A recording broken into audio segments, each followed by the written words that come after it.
झारखंड की राजनीति में इस वक्त कयासों, अटकलों और संभावनाओं का माहौल चल रहा है। लोगों के जहन में इस वक्त एक ही सवाल उठ रहा है कि क्या राज्य में जल्द ही कोई बड़ा सियासी उलटफेर होने वाला है। दरअसल इन अटकलों और कयासों को जन्म दिया है मंगलवार शाम को झामुमो के एक्स हैंडल से किए गए एक पोस्ट ने, जिससे सियासी गलियारों में हलचल मच गई है। इस पोस्ट में लिखा था, झारखंड झुकेगा नहीं। पोस्ट होते ही झामुमो के इस बयान के कई मायने भी निकाले जाने लगे, क्योंकि झारखंड के मुख्यमंत्री हेमंत सोरेन पिछले 4 दिनों से पत्नी कल्पना सोरेन के साथ बिना किसी आधिकारिक कार्यक्रम के दिल्ली दौरे पर हैं। हालांकि आज हेमंत सोरेन दिल्ली से लौटने वाले हैं, लेकिन हेमंत सोरेन की इतनी लंबी अनुपस्थिति ने राज्य की सियासत में हलचल मचा दी है और सूबे के चर्चाओं के बाजार को गर्म कर दिया है। राज्य से लेकर राष्ट्रीय स्तर के मीडिया में यह खबरें जोरों पर है कि झामुमो जल्द ही बीजेपी के साथ मिलकर राज्य में नई सरकार बना सकती है। और आज की इस वीडियो में हम आपको सिलसिलेवार ढंग से बताएंगे कि क्या सच में झारखंड मुक्ति मोर्चा का महागठबंधन से विभाजन होने वाला है। क्या हेमंत सोरेन की मुलाकात दिल्ली में बीजेपी के शीर्ष नेताओं से हुई है। क्या झारखंड में कांग्रेस का पतन होना तय है या फिर जेएमएम का बीजेपी से मिलना कोई मजबूरी है। इन सारे सवालों के जवाब हम आपको विस्तृत और निष्पक्ष ढंग से देने वाले हैं। सबसे पहले हम बात करते हैं झामुमो के एक्स पर किए गए पोस्ट की। झारखंड की सियासत में चल रहे अटकलों पर खंडन करते हुए झामुमो ने बीते शाम लिखा कि झारखंड झुकेगा नहीं, जिसके बाद झामुमो और भाजपा नेताओं के कई नेताओं की प्रतिक्रियाएं भी सामने आई। झामुमो प्रवक्ता कुणाल सारंगी ने अपने पोस्ट पर लिखा कि हाथी घोड़े तोप तलवारें, फौज भी तेरी सारी है, जंजीरों में जकड़ा राजा मीरा फिर भी सब पर भारी है। झारखंड में भाजपा घाटशिला का उपचुनाव हारते ही सरेंडर मोड पर है। इनके नेतागण जान चुके हैं कि अगले 20 साल भाजपा झारखंड के सत्ता के केंद्र में नहीं लौटेगी। इसलिए हर रोज एक नया सिगोफा, हर रोज एक नया सपना, पर सब ये जान ले झारखंड ना झुका था ना झुकेगा। वहीं मंत्री दीपक बिरुवा ने भी ट्वीट कर लिखा, झुकना सीखा ही नहीं झारखंड, नहीं झुकेगा मतलब नहीं झुकेगा। Team Jharkhand, trust Jharkhand. वहीं कांग्रेस नेता मनीष तिवारी ने हेमंत और राहुल गांधी की एक साथ वाली तस्वीर शेयर करते हुए लिखा कि हेमंत सोरेन राहुल गांधी के सच्चे साथी है और असली गठबंधन की मर्यादा निभाने वाले नेता भी है। दूसरी तरफ महागठबंधन के नेताओं के बयान सामने आने के बाद भाजपा नेताओं ने भी प्रतिक्रियाएं दी है। भाजपा प्रवक्ता अजय शाह ने कुणाल सारंगी के ट्वीट पर पलटवार करते हुए लिखा, औरंगजेब का महिमा मंडन करने वाले लोग अब छत्रपति संभाजी महाराज के समर्थन वाले नारे लगा रहे हैं। गजब है।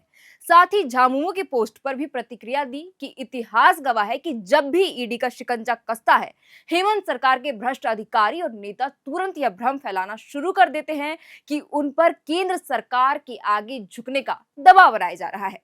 लेकिन जब जांच आगे बढ़ती है और गिरफ्तारी होती है, तो वही लोग विक्टिम कार्ड खेलते हुए दावा करते हैं कि केंद्र के सामने नहीं झुके, इसलिए जेल भेज दिया गया। आगे लिखा कि अपनी चोरी और भ्रष्टाचार पर पर्दा डालने पर यह झामुमो को पुराना और आजमाया हुआ सस्ता हथकंडा है। भाजपा प्रवक्ता प्रत्युल शाहदे ने सोशल मीडिया एक्स पर लिखा कि समुद्र के दो छोर कभी एक नहीं हो सकते, एक होना तो दूर एक दूसरे को देख भी नहीं सकते। हम सबका साथ की बात करते हैं, वो तुष्टीकरण की बात करते हैं। हम रोजगार देते हैं, वो रोजगार के नाम पर वोट ठगते हैं। हम भ्रष्टाचार मुक्त शासन देते हैं, वो भ्रष्टाचार को संस्थागत बना लेते हैं। ये तो पूरी बात हमने बताया कि भाजपा के साथ झामुमो का गठबंधन कर सरकार बनाने वाले अटकलों पर झामुमो ने खंडन करते हुए क्या कहा और इस पर सत्ता और विपक्ष के नेताओं ने क्या कुछ प्रतिक्रियाएं दी। अब हम आपको बताते हैं कि अगर भाजपा के साथ झामुमो गठबंधन करती है तो इसके पीछे क्या प्रमुख वजहें हो सकती हैं। राजनीतिक पंडितों का मानना है कि इसके पीछे कई कारण हो सकते हैं। जैसा पहला, पिछले कई दिनों से कांग्रेस और झारखंड मुक्ति मोर्चा के नेताओं का झारखंड में एक साथ सार्वजनिक मंचों पर एक साथ ना दिखाई देना। दूसरा, बिहार विधानसभा चुनाव में झामुमो को महागठबंधन समझौते के तहत सीट ना मिलना और उसका चुनाव में वहां हिस्सा ना लेना। तीसरी बड़ी ये वजह है कि झारखंड में मैया सम्मान योजना और भी अलग अलग योजनाएं जो चल रही है, उनके लिए केंद्र से सहायता राशि लेना। चौथा, मुख्यमंत्री का सरकार आपके द्वार कार्यक्रम में उपस्थित नहीं होना और कार्यक्रम कैंसिल होना, क्योंकि आपको याद होगा कि जब पहले चरण में आपकी योजना आपकी सरकार आपके द्वार कार्यक्रम की शुरुआत हुई थी, उस दौरान सीएम हेमंत सोरेन कई कार्यक्रमों में हिस्सा लेते थे। लेकिन इस बार दुमका के अलावे सीएम कहीं भी उपस्थित नहीं हुए। इसी क्रम में हम आगे बढ़ते हैं। छठा प्रमुख वजह यह भी हो सकती है कि दुमका में फ्लाइंग इंस्टीट्यूट के कार्यक्रम में आरजेडी और कांग्रेस के मंत्री का मौजूद ना होना, और सातवां, मोराबादी मैदान में नियुक्ति पत्र वितरण कार्यक्रम के पोस्टर से आरजेडी और कांग्रेस के नेताओं का पोस्टर गायब होना। बहरहाल, इसके अलावे हम बात करें कि आखिर हेमंत सोरेन को बीजेपी की क्यों जरूरत पड़ी है, तो इसके भी कई संभावनाएं हैं। राजनीतिक विश्लेषकों का मानना है कि गुरुजी को भारत रत्न सम्मान देना ये प्रमुख वजहों में से एक हो सकती है, क्योंकि केंद्र सरकार झामुमो के संस्थापक और हेमंत सोरेन के पिता स्वर्गीय शिबू सोरेन को भारत रत्न देने पर विचार कर रही है। यह सोरेन परिवार और आदिवासी समाज के लिए बहुत बड़ा सम्मान होगा। दूसरा ये हो सकता है कि हेमंत सोरेन को ईडी समन के अवहेलना के मामले में एमपी एमएलए कोर्ट में पेशी होना। खैर, अब देखना होगा कि आज हेमंत सोरेन दिल्ली से झारखंड वापस लौटने वाले हैं और राज्य की सियासी गलियारों में किस तरह की अटकलें बाहर आती हैं।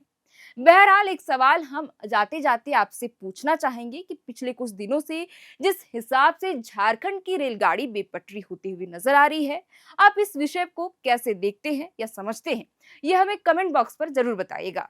साथ ही ये भी बताइएगा कि क्या सच में बीजेपी से जेएमएम का मिलना एक व्यक्तिगत लाभ है या अफवाहों की लड़ी है। फिलहाल के लिए इस वीडियो में इतना ही। आप देख रहे थे एयर नाउ। हमारा नाम है श्रेया रतन। बहुत बहुत शुक्रिया।